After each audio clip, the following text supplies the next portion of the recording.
for the latest on Puerto Rico and its debt situation. I'm joined by the phone from Puerto Rico from Rafael Bernabe. He's a candidate for governor there representing the Workers' People Party. Good to see you, sir. Thank you very much for joining us by phone. Let me first talk to you about the reaction about the payment that was made today. Well, there was a lot of uncertainty all over Puerto Rico regarding this payment. Needless to say, there are different opinions regarding it. Many of us felt that the government of Puerto Rico should be consistent with the position that it adopted last June in terms of this debt being unpayable and ceasing the procedure that has been in place for the longest time, which is to cut important government services in order to service the debt. I mean, are you saying they should have defaulted, basically? Well, I think the thing has to be seen in a broad.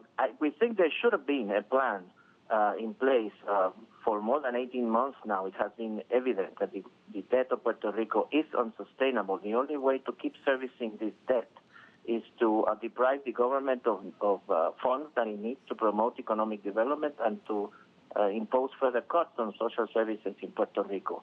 So the government should have, in a very affirmative way, pushed for a renegotiation of this debt. And insofar as the government has not done that, we have reached a situation in which it may be necessary to suspend payments in order to keep certain essential services functioning. It is a lamentable situation. It's something not to be celebrated. But help our viewers out here a little bit, because not all of us are familiar with how this is all going to work. But let's just say, for example, they do miss their next payment, as they have alluded to. What happens to the social services? Is there an automatic stop to it, or does negotiations begin? Just help our viewers with this one. Yes. The government of Puerto Rico has for several months now argued that the debt of Puerto Rico has to be restructured, that there should be an ordered restructuring of the debt. That's why it has been arguing that Puerto Rico should be included under Chapter 9 of the U.S. bankruptcy legislation. Congress has not taken an action in that direction right now. So the only thing that the government of Puerto Rico could do is, if it becomes necessary, is to suspend payments, and that would evidently open the path towards complicated but necessary negotiations with the bondholders. Yeah. The bondholders would have the option of going to the courts, to the tribunals, to present their claims in the court. And the government of Puerto Rico would have to defend itself in that field. Yeah. But if a crisis situation exists in which the government cannot simply pay a debt, then it has to be renegotiated. That reality has to be faced by the bondholders and by everybody involved in this situation. To me, when the governor says there's no money to make payments, there is a crisis now. It's not if there's going to be a crisis. There already is one. Absolutely. You're running for governor. So let's say you win and you come out here to Washington, D.C., and you meet with Congress. What are you asking for? Well, I think the government of Puerto Rico should go to Congress with a very clear plan that would involve several things, not only the question of the debt.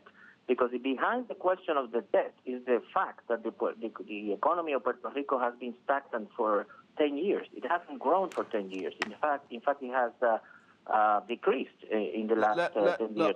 Let me ask you very quickly, because I think here's what's going to happen. You're going to come to Congress, if you win, and you're going to tell them about the problems, and there's going to be a lot of finger pointing. Congress is going to say, you haven't done enough. And of course, you might argue, or some would argue, that Congress hasn't done enough. Do you think Congress has done enough to help Puerto Rico? No, I don't think he has done. I don't think he has done enough. It's something as simple as including Puerto Rico under Chapter 9 to provide a structured framework for renegotiating the debt. Is something that they could have done for the longest time, and they haven't done. Would you agree Puerto Rico can do more too? Oh, absolutely. And I think one of the things that we have to do is to redesign, to reconstruct our economic policy. The basic economic policy of the government of Puerto Rico for the last few decades has been what we call the policy of tax exemption, behind which, there is a very, very clear paradox of the Puerto Rican situation, which is while the economy stagnates and the government is indebted to a very high level, the economy of Puerto Rico nevertheless generates a tremendous amount of wealth. There's about $35 billion in profits of multinational corporations that operate in Puerto Rico that pay very little taxes in Puerto Rico. The bottom line, candidate, the bottom line is there's a lot of work to be done, and I guess both sides are to blame candidate Rafael. We need a plan regarding the debt, regarding the economy, regarding government reorganization. There are many aspects of the situation that have to be dealt with, but there is no question that the existing debt is unsustainable. Okay. It has to be renegotiated. Very serious situation, candidate Rafael Bernabe. Good to have you on the phone with us. Thank you.